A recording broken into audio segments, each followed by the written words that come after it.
Right, so ladies and gentlemen, we're back. Wasn't that guy good? That guy, just now, that session, got to say, great guy. Joking, obviously. Right, we move on now to our very last session, really kicking out, walking out in style with this last session that we have here, all about understanding organizations finally. Now, I guess when I say those three words, understanding organizations, that's the big question, isn't it? And finally suggests that we're finally going to do it. And we're finally, hopefully, going to get closer to that answer in terms of the discussion we're about to hear right now. So I'm going to bring on board into our virtual theatre right now, head of strategic programs office at Hyperoptic, Ivan Stefanovic. Ivan. Hi. Welcome back. Good to see you again. Right, it's great to have you back and to kind of walk us out in style with this last session. So again, I'll leave it up to you. And remember, we've got questions coming up at the end. Thanks, Peter. So, hi everyone again. I hope you had a very exciting day so far and heard a lot of useful things. But hold tight because we have a very interesting hour ahead of us. Now, I have a special honor and privilege to announce our next guest, who is basically our closing keynote for this year's HR Week. This is the man who needs no special introduction because his academic work and reputation speak for themselves. Without any further ado, I would like to present Professor Henry Mintzberg. Henry Mintzberg is, hello, Professor. Good morning, Ivan. How are you? I'm doing great. How are you? I'm good. I'm in Montreal. Yeah. Nice. So I'm just going to give a few words to introduce you. So Henry Mintzberg is a writer and educator, mostly about managing organizations, developing managers, and rebalancing societies, which is his current focus. After receiving his doctorate from the MIT Sloan School of Management, he has made his professional home in the Desautels Faculty of Management at McGill University in Montreal, where he sits in the Claycorn Chair of Management Studies with extensive stints in France and England. He has authored 20 books, which have earned him 21 honorary degrees. Professor Mintzberg publishes a regular blog, a collection of which was published as Bedtime Stories for Managers. He has co-founded the International Masters Programs for Managers, IMPM.org, and the International Masters for Health Leadership, IMHL.org, as well as a venture, coachingourselves.com. All novel initiatives for managers to learn together from their own experience. Hello again, Professor. It is a pleasure to have you with us. How are you doing? I'm doing great. Yeah, so far so good. Did I say anything wrong yet? Nice. So welcome once again. And, I suggest we start with your current work. As you have already told me, you're working on a book entitled Understanding Organizations Finally. Now, I must admit, the title sounds very intriguing, right? So What I understood from our conversation is that in this book, you are revisiting the topics you wrote about in your books, The Structuring of Organizations and The Structuring Fives, published in 79 and 83, respectively. In these books, you provided an extensive explanation of organization design as configuration that is based on internal consistency among design parameters and their compatibility with situational factors. So my first question for you is, what has changed in the meantime, or what is different in your new book? Okay, and by the way, that's 1979, not 1879, just to be clear. But the books do go back together because it's the same book in a shorter or longer form. They've been my most successful books, and I think they were the sort of main organization theory books used in Europe, particularly in Europe and many places in the world for a long, long time. So I'm revising it. With one big exception, I'm not sure organizations changed so much as my perception of them, and also coming much more clear about it. Essentially, to put it in simple terms, the book focused on 5 basic forms of organization, kind of really 4 in a way, but I'll come back to that. And And so those four are still there. I think they're front and center. You can imagine them as a kind of diamond, if you like.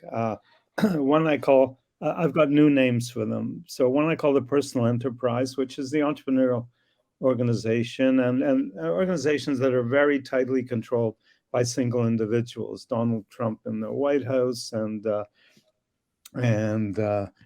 maybe Musk in Tesla and so on and so forth, where single individuals are very, very influential. And so there's not much structure in a way because everything revolves around what the boss is saying and doing.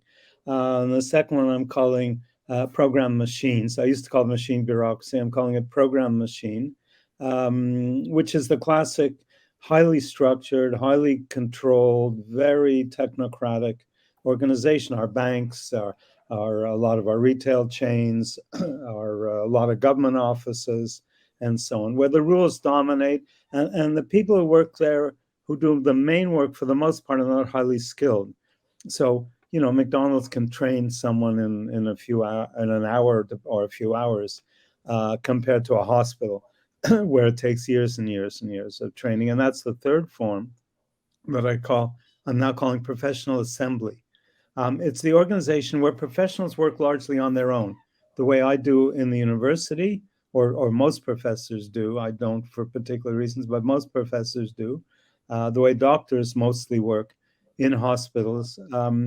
If you watch a surgeon and an anesthetist and nurses and the whole staff in a very complicated operation, watch closely. They don't talk to each other. They barely communicate.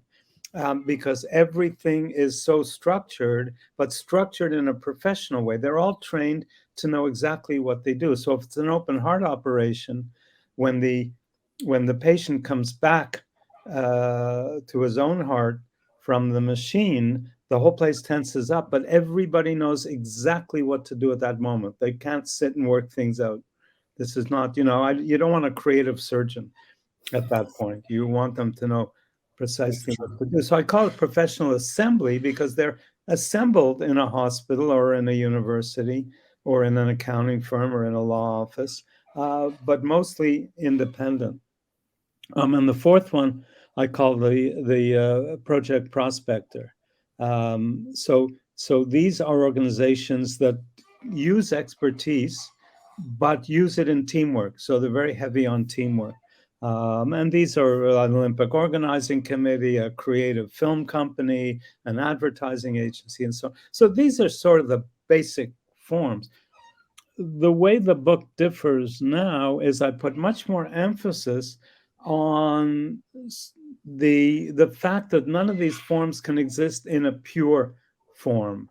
You can't have a pure machine organization. It would just go crazy with efficiency. Or if you have a pure professional organization, the professionals would just go out of control. So you always need the forces of the other forms. And I introduce 4 forces for each form. So in a machine organization, it's all about efficiency. And in a professional organization, it's about proficiency.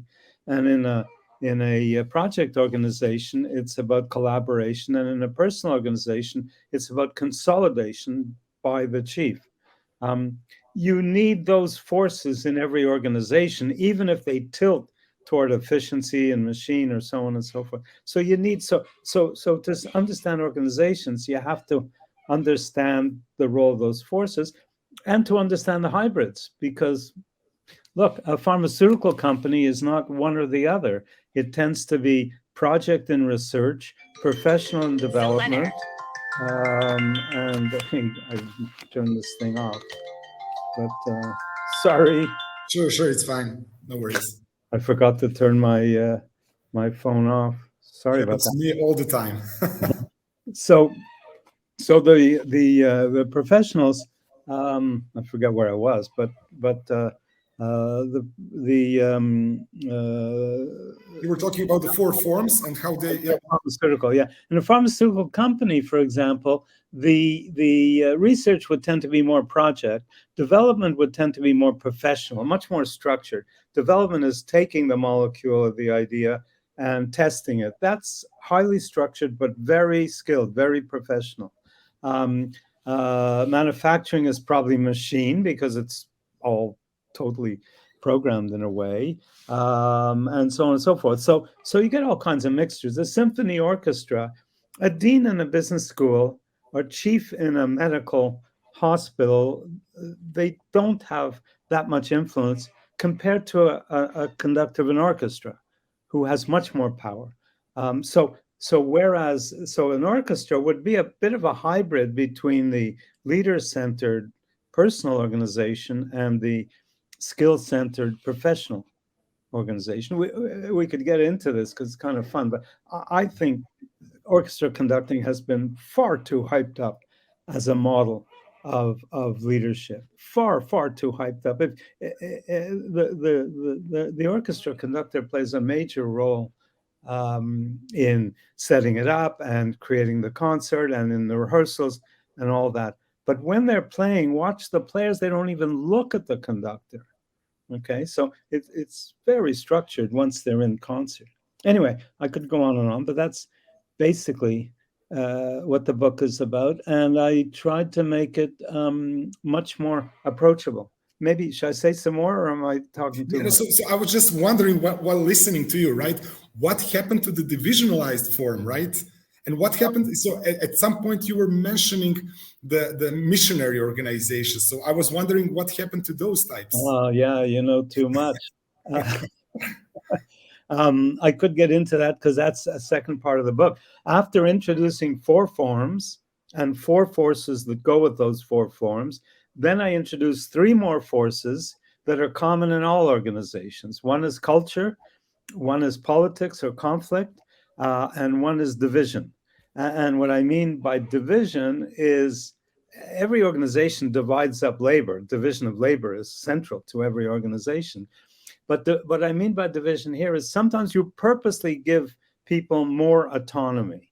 Okay, so those are 3 more forces. So we make 7 forces, but those you can find in all organizations more commonly. Every organization has some kind of culture. There's always conflict. There's always some division. But when an organization focuses on those 3, we get 3 more forms, and that's so we get the divisional form or the federation. We get the political arena, which is conflict driven, and we get the missionary, or I'm calling it the community ship, because like a ship in the ocean, independent of everybody. So those are back there. One other word I think is kind of fun in the book, and kind of the way and let me say one other thing. I open the book by saying, how many organizations are you going to interact with today, or have you interacted with today? I think I say is 12 an exaggeration, and then I go through getting your food from a supermarket and getting your news from television and doing this, and at the end I say I count about 15 of them. Did I miss any? In other words, we're inundated with organizations. We're surrounded by organizations, yet we don't understand them at all. It's a paradox.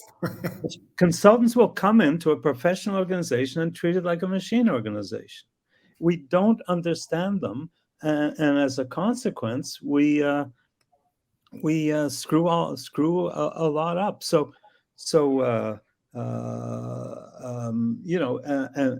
Anyway, a metaphor I'm using for each of the 4 types is sports. It's really fun, because American football is classic machine organization, a division of labor, hierarchy, the quarterback's in charge. Certain people are allowed to catch the ball, certain people are not allowed to catch. It's incredibly the most bureaucratic sport you could ever imagine. I think baseball is more like professional, kind of everybody by themselves. They work together the way surgeons and anesthetists work in an operating room, but watch a double play and it's all highly skilled and highly structured. And baseball, by the way, is the perfect sport for COVID, because everybody is separate. The only people in this whole thing who are not separate are the batter and the catcher. Everybody else is apart. They never touch each other. And then for the project organization, it's about 5 different sports. It's football, soccer, football. It's hockey, ice hockey. It's or any hockey, I guess. It's basketball. It's rugby. It's incredibly collaborative sport, and unlike baseball or football, where things are so predictable, in all these sports, it's completely unpredictable, and the interesting, unpredictable things will happen in any sport, but in these sports, it's all about unpredictability. And what I maintain is that when you take the puck from one end in hockey, or the ball in basketball or soccer, whatever it is, it's a new project. It's like a new project. It's a collaborative project, and you don't know how it'll unfold. If you know how it'll unfold, then the other team will stop it. So it's always designed to be a surprise, much like a project organization. But we had trouble finding the metaphor for a personal organization, because what organization in sports is so focused on a single individual and yet collective? You can't say tennis or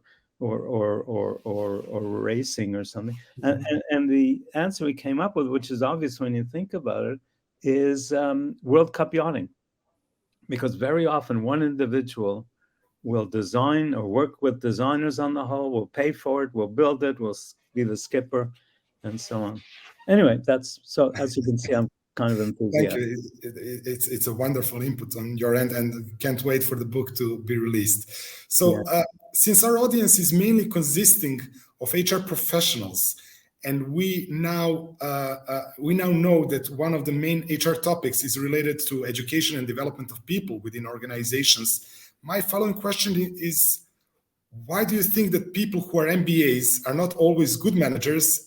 And the next question would be, and they're kind of interrelated, what can we do about management education and development in general? Well, it's one of my favorite questions, because, Woody Allen said, I have an answer, who's got a question? And so I love this question because I have an answer. I have never been a fan of MBA programs. I mean, my own master's degree was called the Master of Science. It was kind of like an MBA, but not quite, but sort of.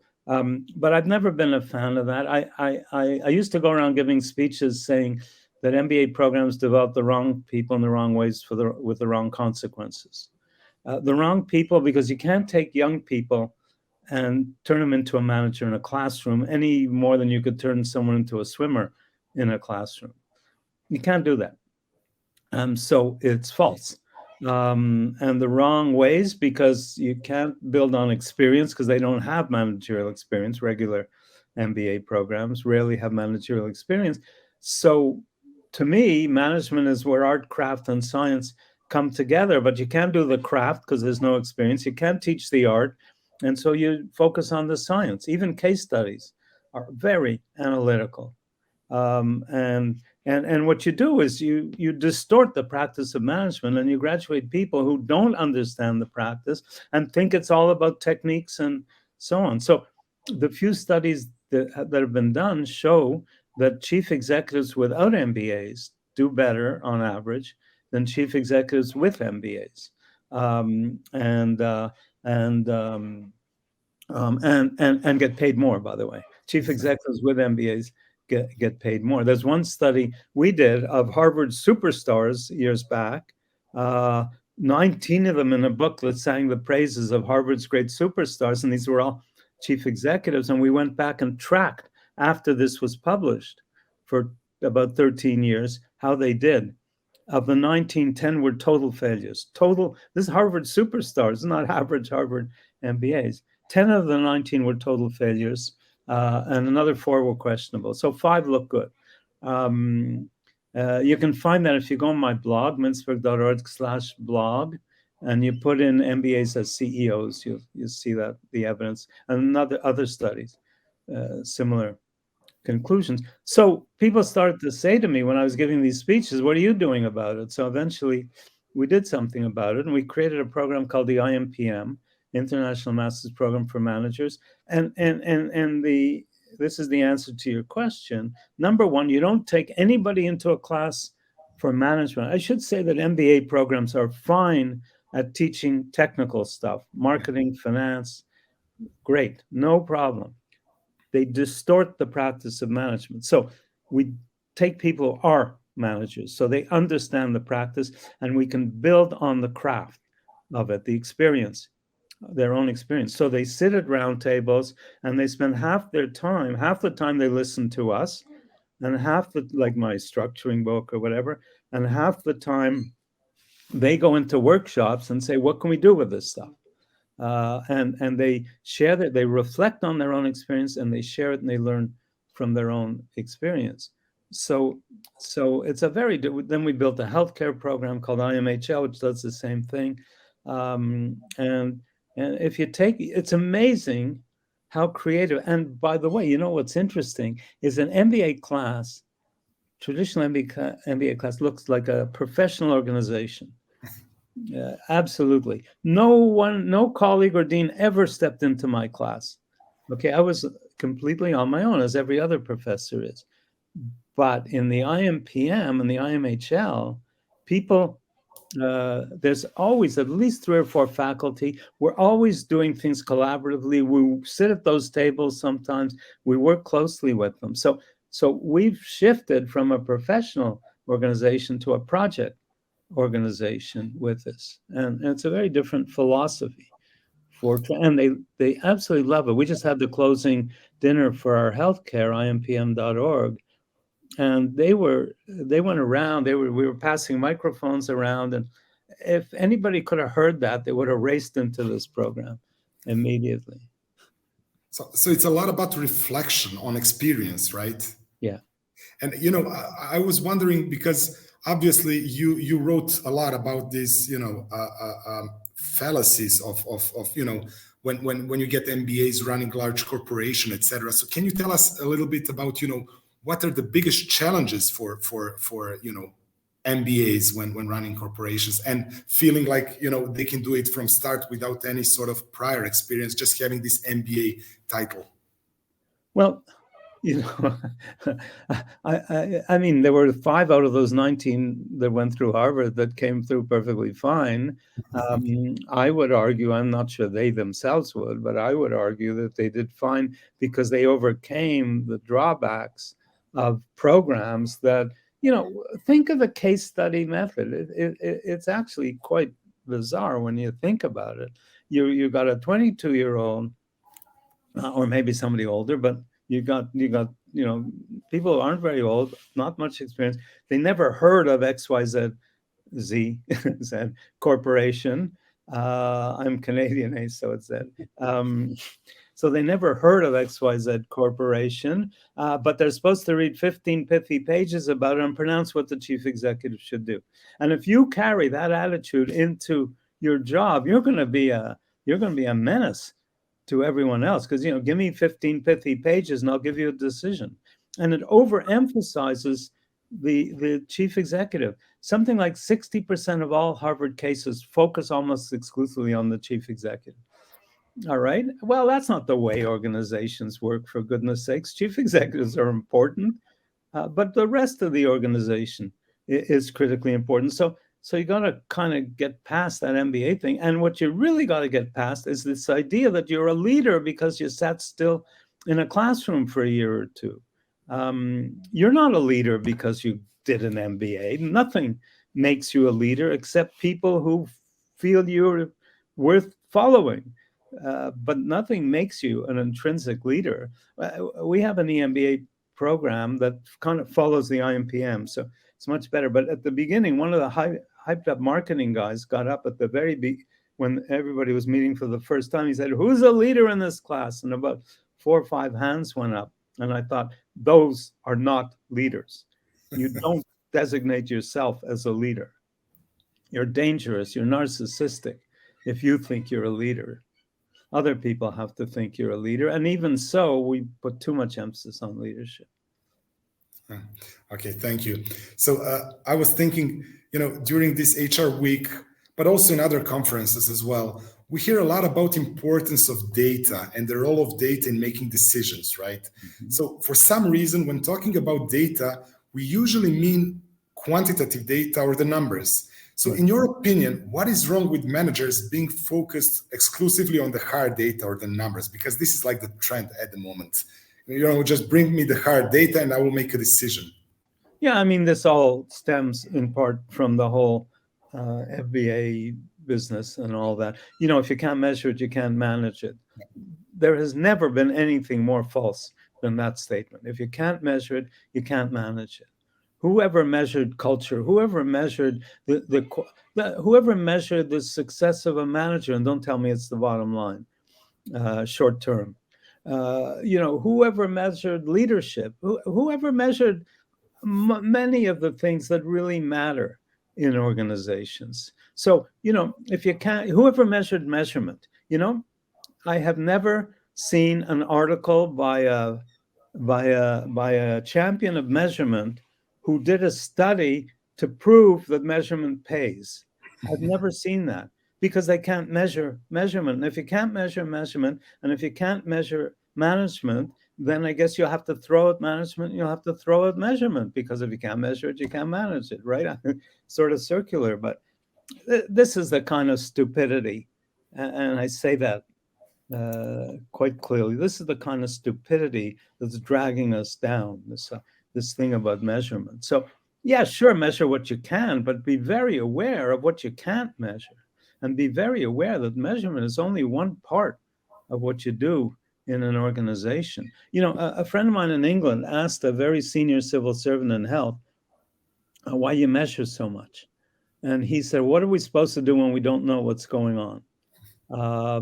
And my answer to that guy, if I was there, would be, get out of your office and find out what's going on. Another senior civil servant in England told us what he does, and that's exactly the opposite. He says, every Friday I'm in the field. This was a guy who managed the auxiliary services, like for the handicapped and the elderly and all that. And he said, every Friday I'm in the field. First, I interview the clients without the staff. Then I interview the staff without the managers. Then I interview the managers. That's how you find out what's going on. So that's what I would say to them. Forget all this case study nonsense of getting a nice pithy report and making a decision. And decisions should often be made collectively anyway, depending on what you're doing. And get out and find out what's going on. Crawl under the machines, shop in your stores. That's what management has to be about. And that's not micromanaging. Yeah.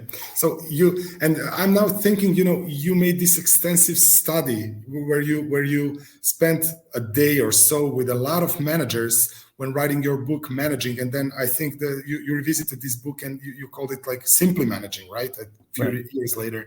So, can you tell me a little bit more about that experience? Because, writing something as Simply Managing in like 2010 or 2011, right? Year 2011, it looks amazing, right? What is your observation? Do we? And you said you partially responded to that question. That's the latest one, right? Yeah, this is the one I'm looking for. Yeah, Simply Managing. Yeah, that's the one. So can you tell us your perception on these differences? So I'm not talking about MBAs anymore. I'm talking about differences between management in different kinds of organizations, right? So you spend some time with people in I think in some in wilderness, right? You spend some time in hospitals, in other types of organizations. So what are the differences? Is there anything in common? And what are the challenges? That's a sort of interesting question. How many hours do we have? We have around half hour. Every job is different, and yet there's some basics to managing. And when you tell, I observed everyone from the head of the National Health Service of England for a day to the front country manager in the Banff National Park in Canada. Front country are the people who manage their close to the forest and not in the forest. So very, very different. And of course, different kinds of organizations, Government, actually both of these were government, but a lot of the people were business. I observed chief executives of high-tech companies and different things. As a whole, there were 29 of them in all, some from healthcare, some from business, some from government, some from NGOs, and so on and so forth. And then, of course, levels. I observed a number of chief executives, a lot of middle managers, and a lot of first-line managers, like that front country manager, the head nurse of a hospital, head nurse of it, not a hospital, but of a ward in a hospital. She was amazing. She just moved so quickly and did so much, I could barely write it all down. She was doing it, and I could barely write it all down. There are great differences in degree. The pace in a hospital ward is, as you can imagine, a lot quicker than the pace in the chief executive of the National Health Service of England, both in healthcare, but as far apart as you can get. And yet managing is managing. And the model I present in the book shows managing on kind of three levels. An information level where you control and get yourself informed, a people level where you not only do all those leadership things like motivate and teamwork and all that, but also externally you link to other people. A lot of negotiation and linking and all that, and then doers. We call managers doers. Of course, they never do anything in a way. Many of them don't sort of make their own phone calls. They get their secretaries to do that. But what we mean by doers is, the French term is good, faire, to make something get made. And when we say Ivan's a doer, we mean Ivan gets into the action and gets things done. So if there's a crisis, the chief executive, some embarrassing event with abuse or something, the chief executive might have to manage that personally. And has to negotiate and deal with the press and all that. So they're doing on the inside and they're negotiating, or they're sort of action on the inside and negotiation on the outside. So those are common in all managerial jobs, but the proportion of it varies. If you're a foreman, there's a lot more controlling, for example. Yeah, okay, nice. So one of the topics you're very focused on lately concerns the imbalance between private, government, and plural sector. So How do you see the current situation in developed versus developing countries? And maybe in your opinion, what can we do about it? How can we restore the balance? Yeah, so this is the book, but more important than I'm busy pulling these things out, right? This is the bedtime stories you talked about earlier, which has everything I'm talking about has a little bit in here somewhere or other. So more important is the site we just put up called rebalansingsociety.org, because it provides a pathway to how you rebalance society. Now, what do I mean by that? I mean that I visited Prague, but I did visit Prague in 1991, 2 years after the Velvet Revolution and the fall of the Berlin Wall. And the conclusion in the West was that capitalism had triumphed. And I thought that was dead wrong, even then.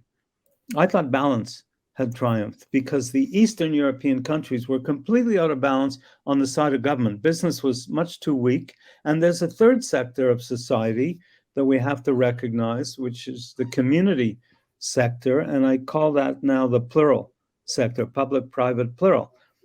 And the plural sector was very weak under communism, still is. The Chinese do everything they can to suppress plural sector movements, whether it's Tiananmen Square or any kind of movement to this tennis star who just got into so much trouble because she accused a high official of abuse and all that.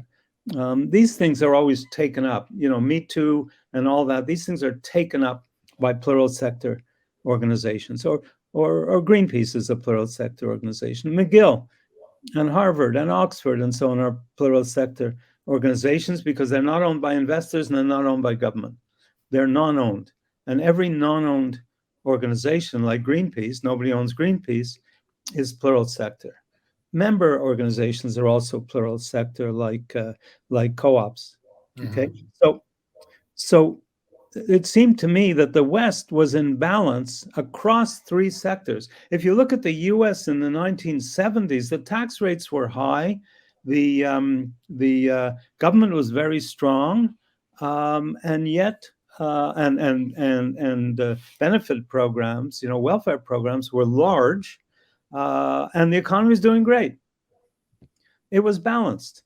But because we believed after 89 that capitalism had triumphed, capitalism has been triumphing ever since and throwing us completely out of balance on the side of the private sector. And the two worst countries in a certain respect are the two great liberal democracies, America and Britain. Of all the democracies, they are probably the two most out of balance. Completely out of balance. And that has given rise to a third movement, because we had communism in the public sector and then capitalism in the private sector. The triumph of capitalism has given rise to populism, which is really plural sector. It's community groups like religious groups in Turkey or the poor in Venezuela or whoever, who come to the fore because they're angry with the imbalance. That's what's going on in the States. So until we wake up, until we recognize that that our societies are dangerously out of balance. And I just posted a blog, mintzberg.org/blog. I just posted it today, and the title is "Climate Change is Not the Problem." And the reason is that climate change is a consequence of the problem, and the problem is imbalance. And we'll get nowhere. There were 300 fossil fuel lobbyists in Glasgow, for goodness sakes. We'll get nowhere with climate change. 26 cop-outs, COP outs, 26 of them. We'll get nowhere until we recognize that the problem lies in the imbalance, and we've got to rebalance society in order to deal with climate change, income disparities, the rise of populism, the demise of democracy. All of that is due to the imbalance. So we've got to wake up to those problems, and that's what I'm working on. And just to return, rebalansingsociety.org lays out a whole pathway. Actually, you can look at it and get the gist of it in about 5 minutes, and then you can spend hours on it because there's so much in there. Okay, thank you. So I think we have few questions, well, more than few questions from the audience. So I will just invite Ružica to join us and provide the questions we have from the audience. Hello. Hi. So first of all, Professor Mintzberg, I would like to thank you on behalf of HR World for being here with us today and for this great session with Ivan. So I'm Ružica and I'm a student of organizational sciences, and I must admit that you have been an exceptional role model for many students and professors and other professionals.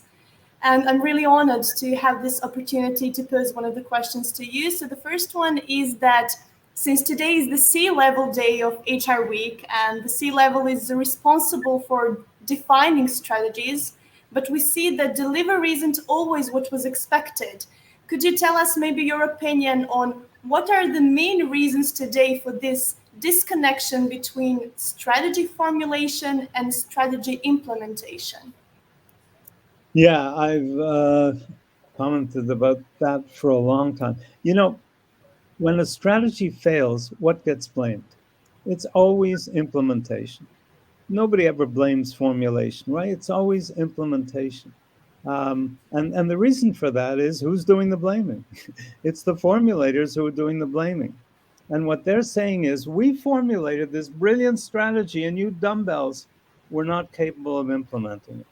Okay. Now, if the implementers were smart, they would come back and say, well, if you're so smart, why didn't you formulate a strategy that we dumbbells were capable of implementing? After all, you knew who we were.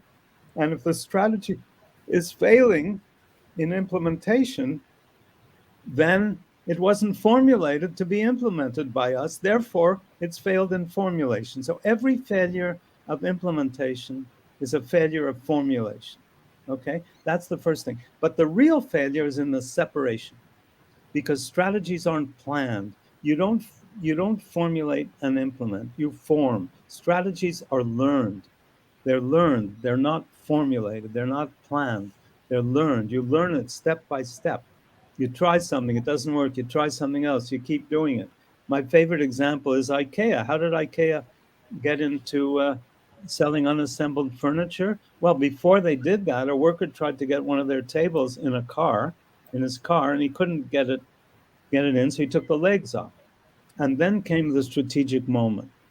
And this was the strategic moment. If we have to take the legs off, so do our customers.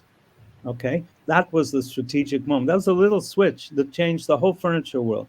But of course, who was he? He was just a worker. So somehow the culture, they don't tell that. They tell this part of the story on the IKEA website. They don't tell the other part. But how did that idea get to the people who could make it happen? It had to have an open culture, or a chief executive who was down on the ground. Maybe he met the worker. Who knows? And that's how IKEA took them 15 years to bring that about. Okay, so don't talk formulation. I'm not talking about you, but in general, we shouldn't talk formulation implementation. We should talk learning. Okay, we try things and we get ideas, we build them up, and gradually they become strategies. So today, of course, IKEA has its strategy because it's there. So it's formulated because it's there. It was learned. And they strategic planning is an oxymoron. Okay, you don't plan strategy. Strategic planning is an oxymoron. It's as I say, you learn strategy, and strategic planning is really operational planning. You take the strategy you've got and pursue the consequences in terms of budgets and hiring and machines and all that stuff. So that is a process that actually can take a lot of time to learn. Yeah. Also, so the next question from the audience is, historically looking, how fast are new models developing and what is influencing that? New models of what? Do you know? New models of probably organizations. So that was the question. Oh, okay. Quickly and slowly.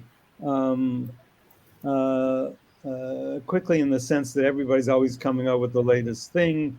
Almost all of that has been pursued for years. They just have a different name for or a different angle. So we have new models all the time. Really new changes. I've devoted one chapter. We didn't get into this with Ivan, but I devoted one chapter, especially the second to last chapter in the book, to what I think is the newest thing in organizations. But it's probably of the order of 20 or 30 years old. But I'm trying to pull it together, and I'm calling that chapter "Organizations Outward Bound." Okay, and if you think about how we looked at organizations 30 years ago, 40 years ago, we talked a lot about diversification and vertical integration as the main strategies. And both of them brought other companies inside the organization. So the whole trend was, if you're going to develop and expand, you bought other companies and brought them in. Vertical integration meant you bought your customers or your suppliers, and diversification meant you bought other kinds of companies or you expanded internally. But the boundaries were all assumed to be fixed. Well, all of that has totally reversed. When we talk about outsourcing, we're talking about the exact opposite of vertical integration. Outsourcing means you take what you are doing and get someone else to do it on contract. And there are a whole series, platform organizations, Wikipedia, Zoom, or whatever we're on. I forget what it's called. I always think Zoom, SteamYard. These are all platform organizations in the sense that, and Wikipedia too, some small group creates a platform and then everybody comes and goes into that platform and uses that platform. So am I a member of Wikipedia? No, I actually have signed up to make regular donation. but I'm not a member. Am I an employee of Wikipedia? Certainly not. But I use Wikipedia like a client or like an insider, and I have every right to go in and change Wikipedia. So I'm an insider. We all are, as well as outsiders. There's all kinds of these things. If you look at them all together, that's organizations outward bound, and that's the biggest trend I see. So how many models have I seen in the last 30 or 40 years? One.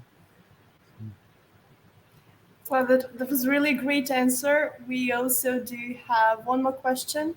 So that is, what is your advice on focusing when designing an organization or team in manufacturing company which does not have a lot of experienced employees?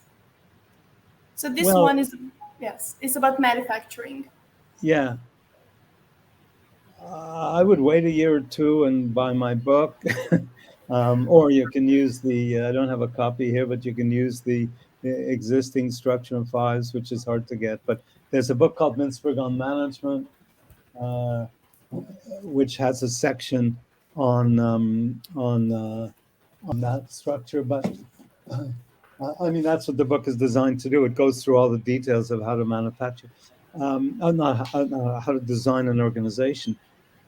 Let me just say, it's too broad a question about manufacturing, but let me say a couple of things about manufacturing. Classic manufacturing is machine organization, okay? Assembly lines, and a lot of it is assembly lines are not highly skilled. Fabrication can be highly skilled, but a lot of it is not highly skilled. And so the machine model kind of fits a lot of manufacturing, unless you have a job shop, which looks more like a project organization. A job shop is where things go through. Most things are custom made to orders, so they're more like projects. So it's more like a project organization.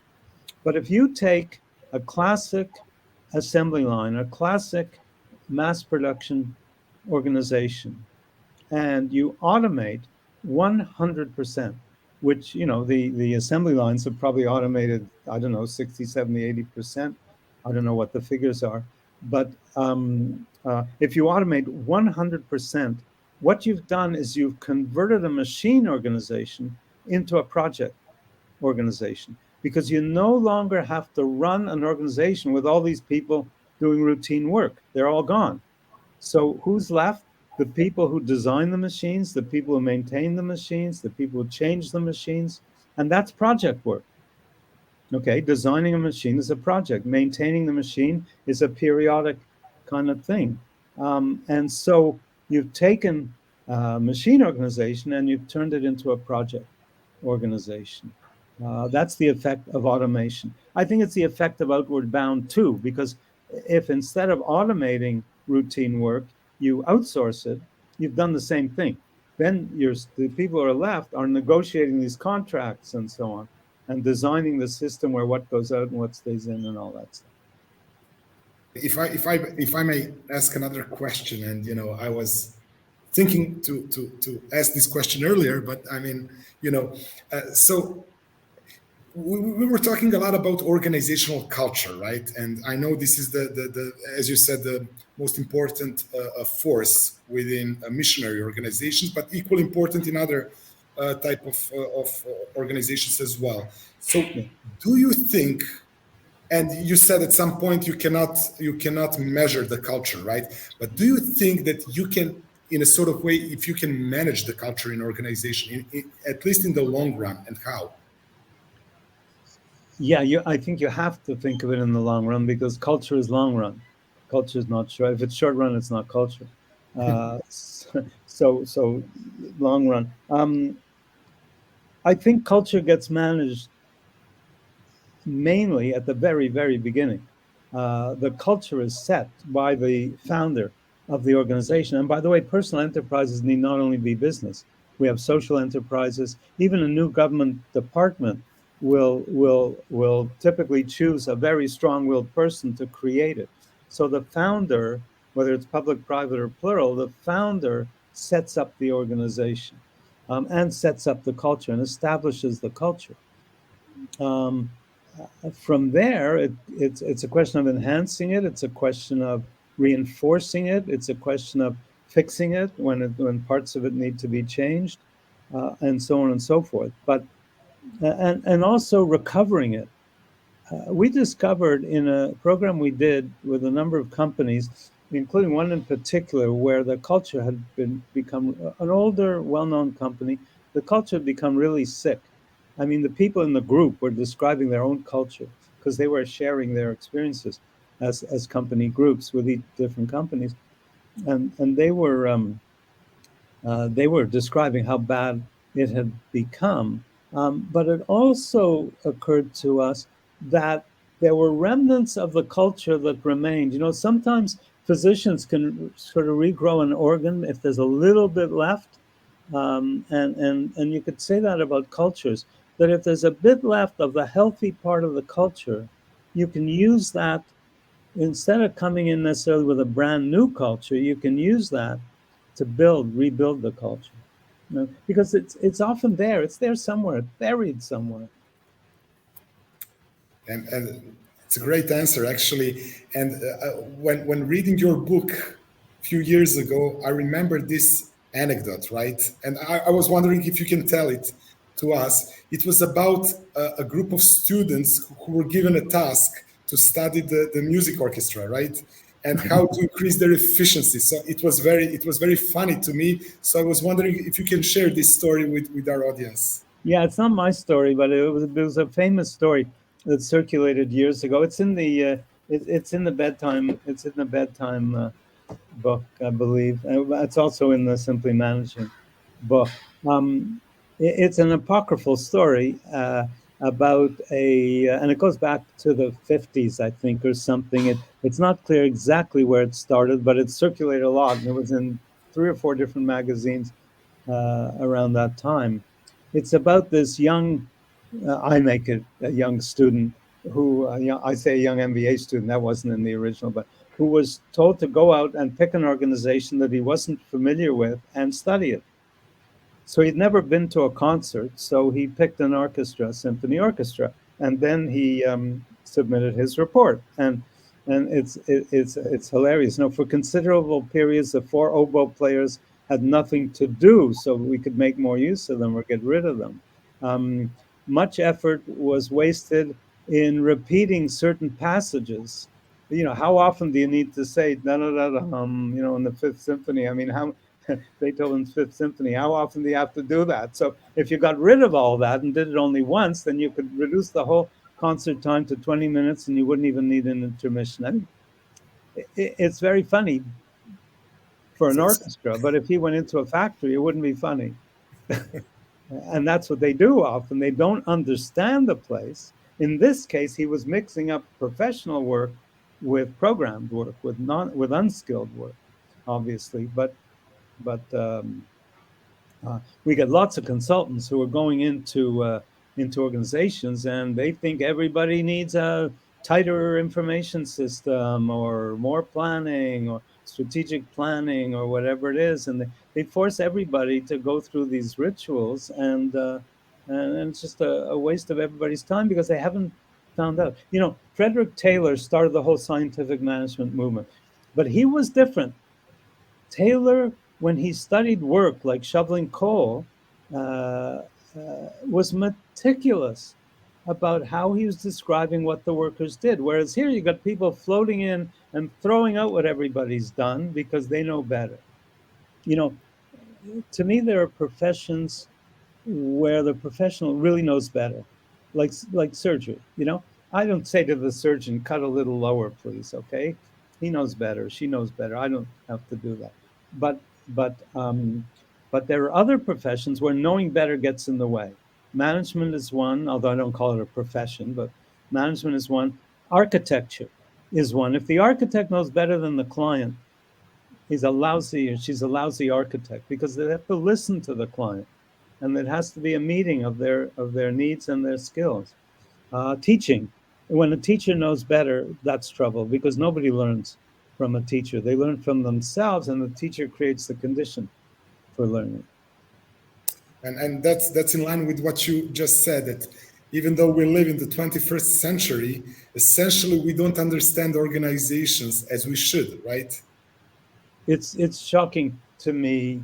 It is. That's why I call the book "Understanding Organizations" finally, because we are so ignorant of how organizations work. We kind of have a sense of how our own organization works, but we don't have this general understanding. You know, the story I tell is about two biologists, okay? And they're good Canadian biologists. So one is studying bears and the other is studying beavers, okay? But they don't have a vocabulary.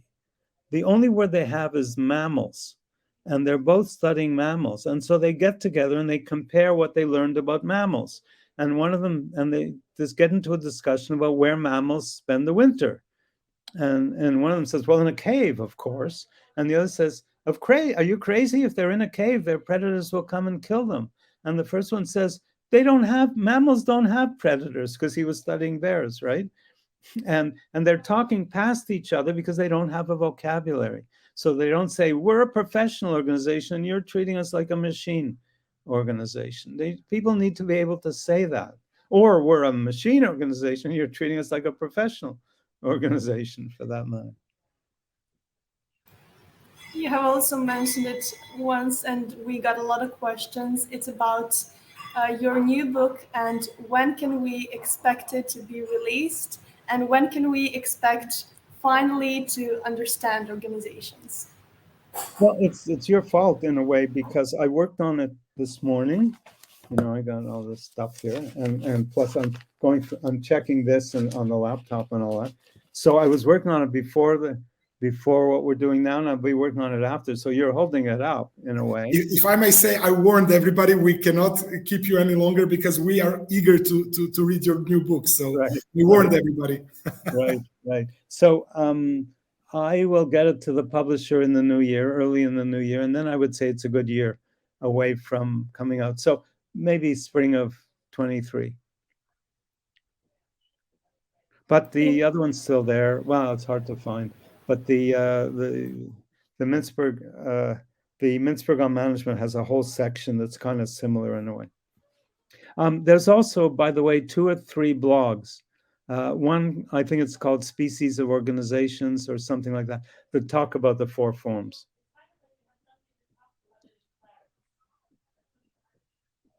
Even you're muted, sorry. Sorry?